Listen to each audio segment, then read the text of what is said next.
Bismillahirrahmanirrahim. Assalamualaikum warahmatullahi wabarakatuh. Alhamdulillahi wassalatu wassalamu ala rasulillahi Muhammadin sallallahu alaihi wasallam. Para jamaah Majelis Ta'lim Darul Hidayah yang dimuliakan Allah Subhanahu wa taala, di awal ini marilah kita bersalawat atas Rasulullah sallallahu alaihi wasallam. Allahumma salli ala Muhammad wa ala ali Muhammad. Kita berdoa pada Allah Subhanahu wa taala dengan a'udzubillahi minasyaitonir rajim. Bismillahirrahmanirrahim. Rabbana zidna ilma warzuqna uluman tanfa'una. Amin ya rabbal alamin. Baik, mudah-mudahan Allah Subhanahu wa taala memberikan kita ilmu yang bermanfaat. Pada kaji ini kita akan membahas tentang al-hijamah. Apa Bapak Ibu? Al-hijamah. Al-hijamah itu dari bahasa Arab. Tentu artinya bekam. Kalau bekam itu tentu dari bahasa Melayu. Tapi kalau dalam bahasa Arab itu disebut dengan al-hijamah. Dalam makalah bisa kita lihat tentang teori bekam, bagaimana al-hijamah ini sudah disebutkan oleh Ibnul Qayyim Al-Jauziyah. Al-hijamatu tastakhrijud dam min nawahil jild, yaitu bekam itu adalah suatu proses mengeluarkan darah kotor dari permukaan kulit prefir. Maka kalau kita lihat makalah halaman pertama, silakan ditampilkan Pak Riko makalah halaman pertama. Yang ada makalah modul silahkan dibuka, yang belum mohon bersabar, insya Allah sama Pak Riko sudah diproses pengirimannya, dan insya Allah bulan puasa ini kita belajar di Majelis Ta'lim Darul Hidayah tentang bagaimana bekam, prinsip-prinsip dasar bekam, kaedah-kaedah tentang bekam, unsur-unsur akidah tauhid yang lurus dalam bekam. Tentu ini harus kita fondasikan dulu sehingga kita tidak keliru dalam memahami bekam. Baiklah, jamaah Majelis Ta'lim Darul Hidayah yang dimuliakan Allah Subhanahu wa taala, setelah kita mengetahui pendapat Ibnul Qayyim Al-Jauziyah tentang bekam, yaitu mengeluarkan darah kotor, tentu kita lihat definisi secara umum. Tolong Pak Riko dinonaktifkan semua suara, masih terdengar suara dari jamaah yang mungkin pas sedang di jalan atau sedang di masjid, sedang ada kegiatan di tempatnya sehingga terdengar dari jamaah lainnya. Baik, tentang tanya jawab bisa di grup. Sekarang kita fokus pelajaran. Untuk terapi bekam, jadi bekam ini merupakan salah satu anjuran Rasulullah Sallallahu Alaihi Wasallam, dan ini memang sudah berada ribuan tahun, 1550 tahun sebelum Hijriah. Tentu sebelum Rasulullah lahir pun sudah ada, tapi setelah Rasulullah mengetahui tentang proses pengobatan ini, ternyata diperintahkan juga oleh malaikat Jibril. Tentu ketika Rasulullah SAW yang bersabda itu semuanya adalah wahyu dari Allah Subhanahu wa taala. In huwa illa wahyu yuha. Jadi kalau Rasul yang berucap tentu berbeda dengan manusia biasa. Nah, tentang bekam ini secara istilah itu kita bisa memahami bahwa merupakan pengobatan alternatif. Jadi kalau disebut alternatif ini sebenarnya sesuatu tambahan. Tapi sebenarnya tambahan ini bukan tambahan yang bisa kita anggap enteng sebelah mata. Karena sudah banyak bukti yang membuktikan bahwa hasil daripada bekam ini luar biasa. Mulai dari penyakit berat, penyakit stroke, banyak yang sudah disembuhkan dengan bekam ini. Saya sendiri sudah rutin lama berbekam semenjak saya menjadi mahasiswa di Gontor. Saya santri Gontor, mahasiswa di Gontor, sudah diajarkan oleh guru-guru saya. Bahkan alhamdulillah ketika sudah tamat Gontor, bahkan sampai sekarang udah 20 tahun saya tamat Gontor, masih saya berbekam terus, dan alhamdulillah dengan manfaat bekam ini tentu kita bisa semakin fresh, kita semakin relax. Banyak sekali manfaat bekam. Jadi menghindari sakit kepala, kemudian kelainan darah, rematik, penyakit kulit, itu semua adalah penyakit-penyakit yang bisa kita obati dengan izin Allah Subhanahu wa taala karena kita mengikuti wahyu. Jadi ini adalah wahyu perintah dan itu sunnah, walaupun sifatnya perintah ini bukan menjadi wajib, tapi ada perintah yang menjadi sunnah karena ketika sesuatu dikatakan wajib maka harus ada dalil yang menyertainya, illa madalla dalil ala wujudi amrihi. Kembali kepada bekam. Sejarah bekam tentu semenjak dari kebudayaan kuno Mesir, jadi Tiongkok, kemudian Timur Tengah, yaitu kalau dalam literatur itu 1550 tahun sebelum Masehi, jadi udah lama sekali. Tapi karena memang itu sudah terbukti, tentu banyak pihak yang tidak setuju juga dengan bekam. Tapi kalau dilihat daripada sejarah, tentu 2012 itu para peneliti dari Australia dan beberapa negara lain-lainnya, Tiongkok, fakta dibuktikan bahwa adanya suatu efektivitas kerja daripada bekam tersebut, dan ini luar biasa sehingga booming pada awal-awalnya. Saya pertama kali di bekam itu 2005 waktu menjadi mahasiswa 2000, dan ini baru 2012 diteliti, dan alhamdulillah waktu itu sudah masih sedikit yang mempublikasikannya, dan sekarang sudah banyak asosiasi, banyak rumah-rumah bekam, banyak pembekam, bahkan ada yang bekerja sama dengan pemerintah, dengan Kementerian Kesehatan seperti PBI, Persekumpulan Bekam Indonesia yang diketuai oleh Dr. Zaidul Akbar. Itu bagus sekali dalam rangka syiar bekam. Itu silahkan Bapak Ibu mengikuti organisasi-organisasi itu, dan biasanya pelatihannya ada yang langsung tatap muka, ada yang 1 hari 2 hari.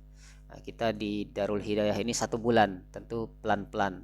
Jadi berapa lama itu relatif, tentu sesuai dengan ilmu yang Allah berikan, karena ini semua adalah dari Allah. Saya hanya perantara. Melalui grup ini saya akan memberikan ilmu ini, apa yang saya pelajari dulu di Gontor, apa yang saya diajarkan waktu di Gontor tentang bekam. Jadi walaupun di Gontor itu bukan pelajaran khusus bekam ya Bapak Ibu, ini salah satu kegiatan ekstrakurikuler mahasiswa waktu itu 2005. Saya masih ingat ada guru alumni Gontor yang terapis bekam ini mengajari kami, mentraining kami, dan saya di bekam juga waktu itu. Alhamdulillah luar biasa sampai sekarang. Walaupun saya bukan pembekam, jujur saya bukan pembekam, tapi saya sering dibekam. Tapi saya pernah bekam orang dan ikut pelatihan juga pernah, PBI juga pernah juga saya ikuti, dan itu semua adalah untuk menambah ilmu. Jadi kita ikut pelatihan di mana-mana, ada pelatihan bekam ikuti. Jadi kita tidak boleh sombong dengan ilmu, kita harus mencari ilmu kemanapun, di mana di situ ada majelis taklim kita hadir. Bapak Ibu yang dirahmati Allah Subhanahu wa taala, tentu makalah ini yang kita ambil dari berbagai sumber, berbagai macam buku, dan mudah-mudahan ini bermanfaat dan menjadi amal jariah yang menuliskannya, yang merumuskannya dari sumber-sumber yang akurat. Baik, kita baca lagi pelan-pelan prosedurnya sekarang. Tentu kalau setelah kita mengetahui asal muasalnya secara bahasa bekam itu dari bahasa Melayu, kemudian dari bahasa Arab, al-hijamah tastakhriju ad-dam min nawahi al-jild. Jadi kalau Syekh Ibnul Qayyim al-Jauzi mengartikan mengeluarkan darah di tempat di tempat di bawah kulit, tentu ketika kita kaji secara kedokteran tentu itu sangat bermanfaat. Bahkan sebenarnya diteliti nyamuk itu sebenarnya membekam kita sebenarnya. Jadi ternyata nyamuk itu kalau diteliti yang disedot itu adalah darah kotor, Bapak Ibu. Jadi ini perlu penelitian lebih lanjut. Tapi yang saya dapatkan 15 tahun yang lalu, guru saya mengajarkan, guru bekam, bahwa nyamuk itu selama bukan nyamuk Aedes ya, nyamuk yang normal yang tidak membawa DBD atau demam berdarah, nyamuk-nyamuk yang biasa menggigit kita ketika kita tidur, itu sebenarnya ada hikmah tersendiri. Itu bekam gratis itu sebenarnya. Jadi yang disedot oleh nyamuk itu adalah darah kotor. Nah, tentu tidak mungkin kita harus mencari nyamuk untuk mengeluarkan darah kotor kita. Kita sebagai laki-laki, saya laki-laki ya, Bapak Ibu, saya rasa di sini ada Bapak, ada Ibu. Ibu pasti secara naturalnya, secara alaminya, Ibu kedatangan bulan, mengeluarkan darah-darah kotor tiap hari, mohon maaf, tiap bulan. Nah, laki-laki bagaimana? Padahal sama, yang dimakan sama, nasi, yang diminum sama, teh, susu, gula, jus dan sebagainya. Tapi untuk perempuan aman karena ada masa haid, ada 1 minggu mengeluarkan darah. Yang laki-laki, maka guru saya mengatakan ketika itu waktu di Gontor tahun 2005 saya menjadi mahasiswa, ada kegiatan ekstrakurikuler bekam. Ternyata luar biasa. Haidur rijal al-hijamah. Apa artinya? Ini ucapan guru saya yang masih saya ingat sampai sekarang. Haidnya laki-laki itu adalah bekam. Kalau perempuan bagaimana? Tentu sudah secara alamiahnya. Apalagi kalau dibekam lebih bagus lagi karena kita selama ini makan makanan yang mengandung pengawet, susah kita hindari. Nasi, buah-buahan, di situ kadang ada pestisida dan sebagainya. Yang sudah jelas-jelas alami saja kadang ada pestisida dan apalagi kita suka bakso, kita suka hal-hal yang sedap, walaupun itu dalam jumlah sedikit tidak masalah, tapi ketika rutin dan berlebihan tentu tidak boleh. Dan disitulah tertumpuk dalam suatu tempat di dalam tubuh kita di bawah kulit menjadi darah kotor dan itu harus dibuang. Maka ketika ada waktu-waktu sunnah dalam berbekam, insya Allah kita belajar juga di modul itu makalah, kan silahkan dibaca sendiri di situ sekarang bagaimana wacana dulu. Waktu-waktu sunnah itu memang disunnahkan kita berbekam di tanggal tersebut dan itu wahyu, Rasul menyampaikan, bukan dokter. Rasul adalah tabib al-asli, Rasul itu adalah dokter yang sebenarnya dokter, karena at-tibbun nabawi, tibbun nabawi ini sangat luas. Tentu kita spesifik kepada bekam hari ini. Bagaimana Rasul menjelaskan tentang konsep kesehatan melalui tibbun nabawi. Baik, pengalaman saya menjadi dosen 2010, waktu itu untuk jadi dosen kan tidak harus S2. 2010 saya belum S2, dan alhamdulillah waktu itu saya pahamkan kepada mahasiswa saya bahwasanya ternyata Islam memiliki konsep kesehatan yang luar biasa, yang itu pada bulan ini saya akan tularkan kepada Bapak Ibu semuanya di grup ini Istiqomah. Dalam grup 1 bulan ini saja kita belajar tentang tibbun nabawi secara umum, khususnya yaitu hari ini kita fokus pada tentang bekam. Baik Bapak Ibu, bekam itu secara bahasa tentu adalah mangkuk atau apa istilahnya itu. Bagaimana kita menyedot. Maka ada istilah bekam kering, bekam basah. Teknisnya tentu nanti ketika saya membekam nanti, sekarang masih teori dulu.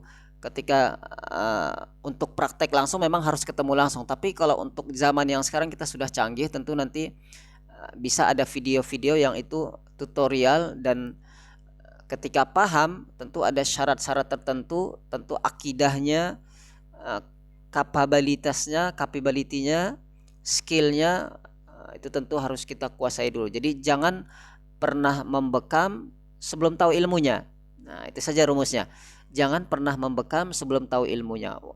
Nah, ilmu ini di mana dicari? Tentu dengan taklim-taklim seperti ini, dengan mengikuti pelatihan. Yang ada waktu Bapak Ibu ke Ponorogo, silahkan datang ke Ponorogo. Kita punya tim, kita punya ahli-ahli bekam di sini. Yang mau dibekam juga banyak. Di kantor Yayasan Darul Hidayah banyak sekali yang pernah mau dibekam, dan kita punya Ustadz Bonaji yang penguji nasional bekam. Jadi kalau ingin belajar langsung ke Ponorogo, silahkan datang ke Ponorogo. Nanti bisa konfirmasi waktunya, nanti ada sertifikat berhologram. Nanti itu tergantung teknis saja. Yang penting kita selalu belajar. Jangan sampai kita membekam tanpa ilmu. Nah, ilmunya apa saja? Tentu dengan kita belajar. Kalau ilmu laduni tentu ilmu yang langsung Allah berikan. Hari ini kita pakai ilmu yang biasa, ilmu kasbi namanya, ilmu yang kita cari. Kita membaca modul, mendengarkan ceramah, hadir ke majelis ta'lim, kemudian ikut pelatihan-pelatihan. Itu semua adalah ilmu kasbi, kita mencari ilmu. Nah, setelah kita tahu ilmunya, tentu kita lihat hadis-hadisnya. Kalau kita lihat hadis-hadisnya, tentu kalau konteksnya itu adalah obat, maka kita lihat Abi Hurairah mengatakan bahwasanya Rasulullah SAW bersabda, kullu da'in dawa'an, au kama qala, tidaklah Allah menurunkan suatu penyakit melainkan ada obatnya. Manazalallahu min da'in illa fihi dawa. Jadi ada obat. Semua penyakit itu ada obatnya kecuali kematian. Tapi kalau kematian kemudian usia lanjut itu tidak ada obatnya. Jadi semua penyakit itu semua ada obatnya. Tentu dalam hadis riwayat Ibnu Abbas radhiyallahu anhu, beliau mengatakan bahwa Nabi Shallallahu alaihi wasallam pernah bersabda, obat itu ada pada dalam 3 hal, yaitu dengan bekam. Ini Rasul menyatakan ya, Rasul bersabda, al-hijamah, kemudian meminum madu. Madu itu jelas dalam Al-Quran ya, al-asal, minum madu, dan memanaskan besi. Kalau memanaskan besi ini malah dilarang oleh Rasulullah, dan aku melarang umatku untuk menggunakannya, yang namanya memakai besi yang panas untuk mengeluarkan darah. Kemudian dari hadis Anas bahwa banyak orang pada waktu dalam keadaan sakit, mereka berkata, ya Rasulullah, berikanlah kami perlindungan dan berikanlah kepada kami makanan. Maka ketika mereka sembuh, mereka berkata, sesungguhnya kota Madinah terdapat penyakit yang menakutkan. Maka Allah Subhanahu wa taala menurunkan udara yang panas dan mereka berada di antara unta-unta yang pengembala, maka bersabda Rasulullah SAW, minumlah dari air susunya. Jadi air susu unta itu juga termasuk obat. Baik, ini tentu prinsip-prinsip dasar Tibun Nabawi ya. Tentu sebelum kita masuk kepada proses bekam, cara-caranya kita pahami dulu prinsip dasar berakidah dalam berbekam. Apa yang harus kita tata hati kita tata alam bawah sadar kita, bahwasanya yang menyembuhkan kita itu adalah Allah Subhanahu wa taala. Apa Bapak Ibu? Yang menyembuhkan kita itu adalah Allah Subhanahu wa taala. Allahu asy-syafi, Allah yang menyembuhkan. Allahumma antas syafi la shifaa illa shifauka shifaan la yughadiru saqaman wala alama. Jadi dalam doa kita meminta pada Allah, ya Allah, Allahumma antas syafi, ya Allah, engkaulah yang menyembuhkan. Ini doa yang paling baik sebelum berbekam, baik sang pembekamnya maupun pasiennya. Allahumma antas syafi, ishfi antas syafi, itu bahasa Arab semuanya. Ya Allah, sembuhkanlah, engkau yang maha penyembuh. Jadi kalau kita mengatakan bekam ini sebagai penyembuh, tentu syirik. Kita tidak boleh mengatakan selain Allah itu sebagai penyembuh. Kalaulah dikatakan obat, oke, obat pun itu dari Allah. Tentu Allah yang menyembuhkan melalui perantara bekam. Nah, sekarang penyakitnya apa dulu? Ketika penyakitnya itu berat, tentu membutuhkan waktu. Kalau hanya sakit kepala, insya Allah dibekam, insya Allah bisa hilang sakit kepalanya dengan izin Allah Ta'ala. Ya, jadi kalau sudah mulai pusing, sudah mulai berat, itu tinggal dibekam saja. Kita ada teman-teman ahli bekam yang memang kerjanya bekam. Tentu kalau ada orang yang profesinya bekam, tentu secara hukum boleh mendapatkan upah dari bekam. Tapi kalau Bapak Ibu ingin menjadi pembekam, silahkan kuasai ilmu ini. Jangan cukup hanya di majelis ta'lim ini saja. Kita di majelis ta'lim ini sebulan ini mempelajari ilmu-ilmu dasar, prakteknya bagaimana. Nanti ketika setelah bulan suci Ramadan, bulan Mei, silahkan datang ke Ponorogo. Kita ada pelatihan 2 hari dan nanti kita siapkan tempatnya. Kita ada trainernya, penguji nasionalnya, silahkan datang ke Ponorogo kalau ingin mendalami lagi, kalau ingin berprofesi sebagai pembekam. Tentu nanti kita keluarkan sertifikat profesinya dan ada ujian-ujiannya melalui organisasi yang telah berkoneksi dengan pemerintah. Karena kaitannya nanti kita membuka praktek untuk berbekam. Tentu dalam proses perizinan, walaupun bekam ini sudah diatur dalam undang-undang, dalam regulasi-regulasi itu ada penyehat tradisional. Jadi ketika nanti kita dalam proses bekam dilindungi undang-undang. Tapi kalau hanya membekam istri, tidak perlulah itu. Membekam istri, anak, teman, tetangga itu tidak perlu izin-izin. Kecuali kita buka praktek bekam, menerima bekam, itu tentu demi keamanan, kenyamanan, tentu butuh izin yang tentu RT RW harus tahu, dan dinas pendidikan setempat, dan itu ada izinnya, surat izin penyehat tradisional, dan itu ada langkah-langkahnya kalau ingin profesional. Dan kita tidak bahas profesional atau tidak, yang kita bahas adalah ilmunya.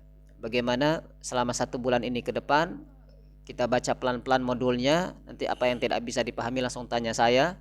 Selama saya bisa jawab, saya jawab. Saya punya guru-guru, punya sanad-sanad yang lebih tinggi lagi, yang lebih pengalaman, akan saya sampaikan kepada Bapak Ibu.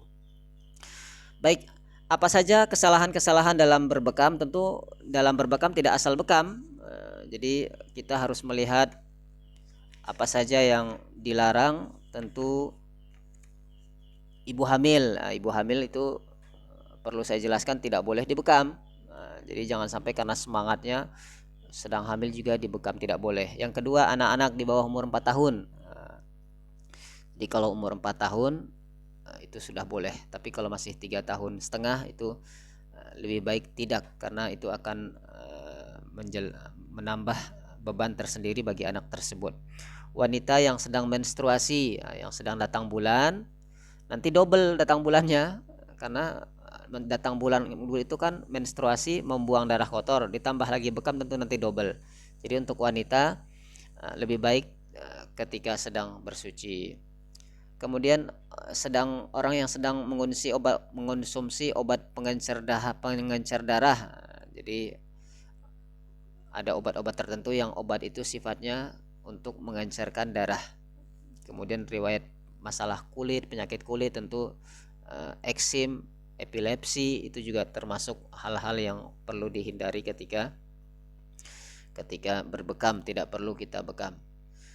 Tentu terapi bekam yang dilakukan oleh seorang terapis yang memiliki kompetensi.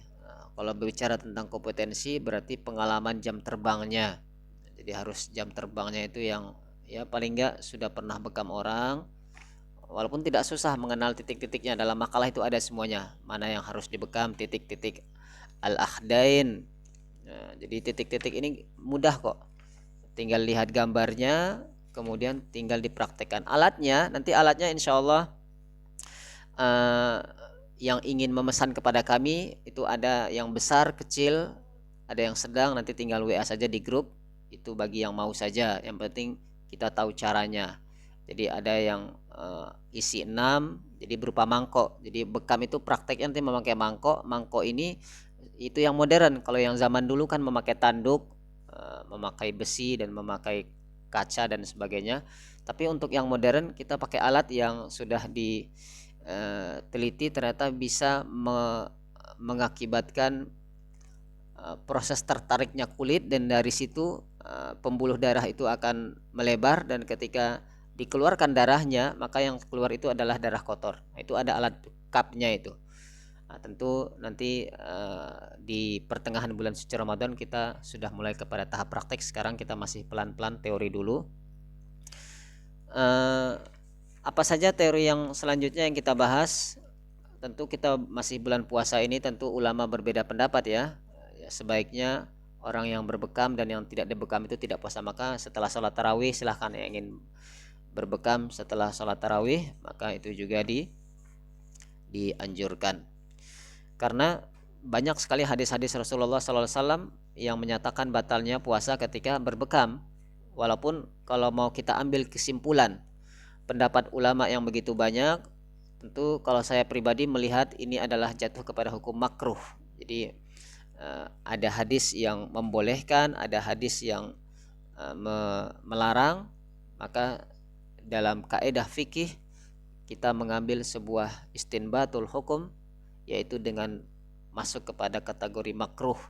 Kalau makruh itu tentu lebih baik kita hindari, jangan sampai kita melakukannya. Kalaupun terpaksa karena memang sakit, tentu boleh-boleh saja kalau sakit. Jangankan untuk bekam, untuk minum obat saja itu boleh ketika kita berpuasa. Maka kembali dalam konteks tadi, bekam itu untuk apa dulu? Kalau untuk menyembuhkan, untuk obat ya silahkan ketika berpuasa. Tapi kalau hanya untuk supaya fresh, supaya menghindari yang sudah terbiasa nyaman dengan bekam, otaknya lebih fresh, lebih rileks badannya, maka tentu lebih baik di stop dulu selama berpuasa. Bapak Ibu yang dirahmati Allah Subhanahu wa taala, kemudian kita juga belajar kali ini tentang adab-adab seorang pembekam. Tentu dalam hadis Rasulullah SAW, an Amri bin Shu'aib an abihi an jaddihi anna Rasulullah SAW qala man tatabbaba wa la ya'lam minhu tibun fahuwa dhamin. Jadi apa artinya Bapak Ibu? Dibaca di makalah bahwasanya Rasulullah SAW bersabda, barang siapa yang mengobati padahal ia tidak mempunyai ilmu pengetahuan tentang pengobatan itu, maka dia harus bertanggung jawab. Jadi ini adabnya. Makanya dalam rumah-rumah bekam itu diberikan tanda tangan dulu. Maksudnya pasiennya ditanya dulu baik-baik, Bapak Ibu siap dibekam, apa saja kendalanya, sudah saling percaya. menjaga adab, menghormati, berdoa dan pasrah pada Allah, hasilnya tidak menjanjikan kesembuhan, tapi hanya Allah Subhanahu wa taala yang menyembuhkan. Tentu ini hadis pijakan pertama seseorang untuk dalam melakukan bekam. Nah, jadi harus ada komunikasi, jangan tiba-tiba ujuk-ujuk langsung dibekam, kaget nanti pasiennya. Jadi harus ada saling kerelaan, keikhlasan dan saling pasrah berdoa pada Allah Subhanahu wa taala. Tentu ada 3 prinsip yang harus dimiliki oleh setiap pembekam. Pertama, harus mempunyai jiwa menolong. Jadi harus ikhlas karena Allah, bukan mengharap upah. Jadi upah itu kalau diberikan alhamdulillah, kalau tidak apa-apa. Sama dengan ruqyah. Ruqyah, bekam itu adalah metode pengobatan yang dicontohkan Nabi, tapi ketika ada upah di situ, ada uang yang diterima, tentu itu harus dengan sifat sukarela. Jangan sampai ada pemaksaan. Kalau ada pemaksaan tentu itu tidak berkah. Maka disesuaikan ketika ada tarif-tarif, maka disepakati kedua belah pihak, itu tidak apa-apa ya. Tempatnya nyaman pakai AC, maka tentu biaya bekamnya lebih mahal. Itu sesuai dengan kemampuan. Ya. Dan biasanya kalau tempat-tempat seperti itu sudah disiapkan tenaga yang profesional. Itu tentu di daerah Jabodetabek sudah ada yang bertingkat, sudah ada yang seperti rumah sakit luar biasa. Bisa dicari tempat-tempat bekam yang profesional. Tapi kalau untuk kita hanya membekam anak, membekam teman itu bisa dengan ilmu-ilmu seperti ini, insya Allah nanti bisa kita arahkan. Kalau hanya untuk membekam diri sendiri, misalkan tangan kita di sini, misalkan pegal-pegal tangannya, dibekam tangannya boleh, kaki, paha, membekam diri sendiri bisa. Itu kan nggak perlu izin. Eh, kalau kita mau eh, Kalau kita mau mendirikan rumah bekam tentu baru izin, tapi kalau hanya untuk membekam diri sendiri maka tidak perlu izin. Nah, baiklah Bapak Ibu yang dirahmati Allah Subhanahu wa taala, ini pembukaan dari saya. Selamat membaca bukunya, diikuti terus ilmu-ilmu yang kita sampaikan di grup, dan selamat membaca, selamat berlatih. Nanti yang sudah ada alat bekamnya, selamat mencoba. Yang belum ada alat bekam, yang ingin pesan dari sekarang, nanti karena saya tidak menjual alatnya, nanti saya belikan lagi kepada orang lain. Silahkan WA nama Bapak Ibu ya.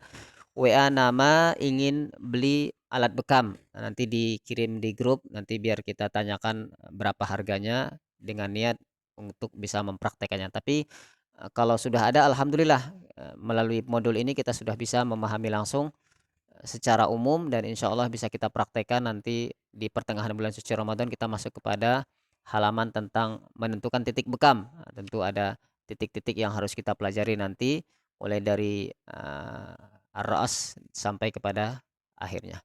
Ini saja yang benar dari Allah Subhanahu wa taala. Saya atas nama Roni Algontori bersama admin yang menyertai acara kita saat ini, selamat menikmati ilmu dari Allah Subhanahu wa taala ini, dari Rasulullah. Tentu niatkan ibadah, berobat itu adalah ibadah. Terima kasih yang sudah bergabung. Ini rekamannya insya Allah akan kita kirim di grup, dan insya Allah semuanya bisa, dan ini mudah insya Allah, tidak terlalu berat. Jadi untuk mempraktekkan bekam ini tidak terlalu berat. Yang berat itu mungkin kalau ingin buka rumah bekam itu baru lama karena ngurus izin. Tapi kalau ingin membekam anak, istri, pasangan, teman, itu tidak perlu izin, yang penting dengan ilmu saja. Tapi kalau mau buka praktek bekam di rumahnya, pasang pelang besar-besar, itu harus izin dan ada prosedur yang harus dilalui. Ini saja yang benar dari Allah Subhanahu wa taala. Assalamualaikum warahmatullahi wabarakatuh.